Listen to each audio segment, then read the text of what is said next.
Hi ರೀ, ಎಲ್ಲರಿಗೂ ನಮಸ್ಕಾರ. ಮನೆಯಲ್ಲೇ ಪ್ರೋಟೀನ್ ಪೌಡ್ರ್ ಯಾವ ಥರ ಮಾಡೋದು ಅಂತ ನೋಡಂಬ್ರಿ.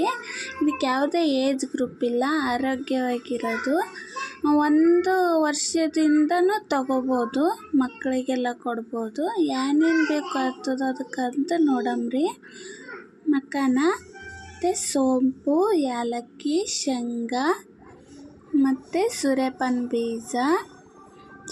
ಬೀಜ ರೀ, ಅದು ಬಾದಾಮಿ, ಇದು ಖರ್ಜೂರ ರೀ ಒಣಗಿರೋದು, ಉತ್ತತ್ತಿ ಅಂತಲೂ ಕರೀತಾರೆ. ಮಖಾನ ರೀ, ಒಂದು 10ರಿಂದ 15 ಗೋಡಂಬಿ ತೊಗೊಂಡಿದ್ದೀನಿ ರೀ ನಾನು. ಇದೆಲ್ಲ ನಾವು ಫ್ರೈ ಮಾಡ್ಕೋಬೇಕ್ರಿ. ಲೈಟ್ ಉರಿದಾಗ, ಸಣ್ಣ ಉರಿದಾಗ ಶೇಂಗಾ ಸ್ವಲ್ಪ ಚೆನ್ನಾಗಿ ಫ್ರೈ ಮಾಡ್ಕೊಳ್ರಿ. ಮತ್ತು ಬಾದಾಮಿ, ಗೋಡಂಬಿ ಎಲ್ಲನೂ ಫ್ರೈ ಮಾಡ್ಕೊಂಡು ತೊಗೋಬೇಕ್ರಿ. ಸ್ವಲ್ಪ ಆರಿದ್ಮೇಲೆ ಮಿಕ್ಸಿ ಮಾಡ್ಕೊಂಬ್ರಿ. ಮಿಕ್ಸಿ ಸಣ್ಣಕ್ಕೆ ಮಾಡಂಬ್ರಿ. ಅದಾದ್ಮೇಲೆ ಚಿಟಿಕೆ ಅರಿಶಿನ ಹಾಕಂಬ್ರಿ. ಅದ್ರಾಗ ಅರಿಶಿನ ಒಳ್ಳೇದು ರೀ. ಅರಿಶಿನ ಹಾಲು ಕುಡಿಯೋದಕ್ಕಿಂತ ಇದ್ರಾಗ ಹಾಕೋದು ಒಳ್ಳೆಯದು.